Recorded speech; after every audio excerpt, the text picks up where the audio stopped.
नमस्कार, स्वागत है स्टडी विद आर के गौतम यूट्यूब चैनल में। आज पढ़ेंगे चाइल्ड डेवलपमेंट के महत्वपूर्ण प्रश्न जो सुपर टेट और यूपी टेट सी टेट के लिए महत्वपूर्ण होंगे। तो शुरू करते हैं। पहला प्रश्न है, आधुनिक मनोविज्ञान के जनक कौन माने जाते हैं?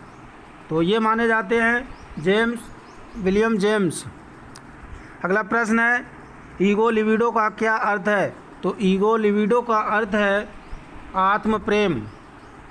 अगला प्रश्न है, इरिक्सन के अनुसार मनोलैंगिक विकास की कितनी अवस्थाएं होती हैं? तो इरिक्सन के अनुसार मनोलैंगिक विकास की अवस्थाएं होती हैं, वो होती हैं 8। अगला प्रश्न है, शिक्षण विधियों तथा शिक्षण नीतियों में क्या अंतर है?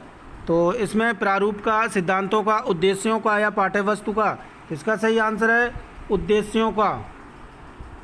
अगला प्रश्न है, सुपर ईगो का विकास किस मनोलैंगिक अवस्था में सबसे अधिक होता है? गुदावस्था में, अव्यक्त अवस्था में या जननेंद्रिय अवस्था में या यौन प्रधान अवस्था में? तो इसका सही आंसर है अव्यक्त अवस्था में सुपर ईगो का विकास मनोलैंगिक अवस्था में सर्वाधिक होता है। अगला प्रश्न है, किस मनोवैज्ञानिक ने कहा कि चेतन मन के साथ अचेतन मन पर भी ध्यान देना चाहिए? जीबी वॉटसन ने या वुडवर्थ ने या टाइडमैन ने या फ्राइड ने? तो इसका सही आंसर है फ्राइड ने। अगला प्रश्न है, फ्राइड के अनुसार असामान्य व्यवहार का मौलिक कारण क्या है? प्रतिगमन, आंशिक दमन या फिर पूर्ण दमन या कोई नहीं? तो इसका सही आंसर है आंशिक दमन। अगला प्रश्न है, बाल केंद्रित शिक्षा की अवधारणा मनोविज्ञान के किस संप्रदाय ने दी? गेस्टाल्टवाद ने या संरचनावाद ने या मनोविश्लेषणवाद ने या व्यवहारवाद ने? तो इसका सही आंसर है मनोविश्लेषणवाद ने। अगला प्रश्न है, मनोविज्ञान आचरण एवं व्यवहार का यथार्थ विज्ञान है, यह कथन किसका है? स्किनर का या वुडवर्थ का या मैकडूगल का या वॉटसन का? तो इसका सही आंसर है मैकडूगल का। अगला प्रश्न है, शिक्षा के संकुचित अर्थ में शिक्षा प्रदान की जाती है निश्चित स्थान पर, प्रत्येक समय व स्थान पर या जीवन पर्यंत या फिर उपयुक्त सभी? तो इसका सही आंसर है निश्चित स्थान पर नहीं, इसका जो आंसर है उपयुक्त सभी। अगला प्रश्न है, मनोविज्ञान व्यवहार व अनुभव का विज्ञान है, यह कथन किसका है? तो यह कथन है स्किनर का। अगला प्रश्न है, बालकों की रुचि, शारीरिक मानसिक योग्यता तथा भिन्नताओं का ध्यान किस प्रकार के शिक्षण में रखा जाता है? बहुकक्षीय शिक्षण में या फिर मनोवैज्ञानिक शिक्षण में या सामूहिक शिक्षण में या फिर उपयुक्त सभी? तो इसका सही आंसर है उपयुक्त सभी। अगला प्रश्न है, वर्तमान में शिक्षा मनोविज्ञान किस अवस्था में है? शैशवावस्था में, बाल्यावस्था में या किशोरावस्था में या वृद्धावस्था में?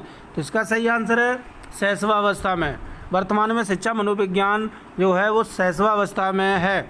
अगला प्रश्न है, निम्नलिखित में से लंबात्मक विधि का अध्ययन किसने किया था? कार्ल सी गैरिसन ने या जॉन ड्यूवी ने या फिर जॉन लॉक ने या इनमें से कोई नहीं? तो इसका सही आंसर है गैरिसन ने लंबात्मक विधि का अध्ययन किया था। अगला प्रश्न है, आधुनिक काल में एक परिवर्तन हुआ है, मनोवैज्ञानिकों ने धीरे धीरे अपने मनोविज्ञान को दर्शन शास्त्र से पृथक कर लिया, यह कथन किसका है?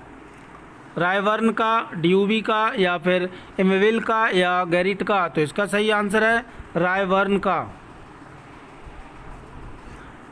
अगला प्रश्न है, निम्नलिखित में से मनोविज्ञान को मन का विज्ञान किसने कहा? जॉन ड्यूवी ने या फिर डगलस ने या पेस्टोलॉजी ने या स्किनर ने? तो इसका सही आंसर है पेस्टोलॉजी ने। अगला प्रश्न है, प्ले वे पुस्तक के रचयिता कौन है? तो प्ले वे पुस्तक के रचयिता हैं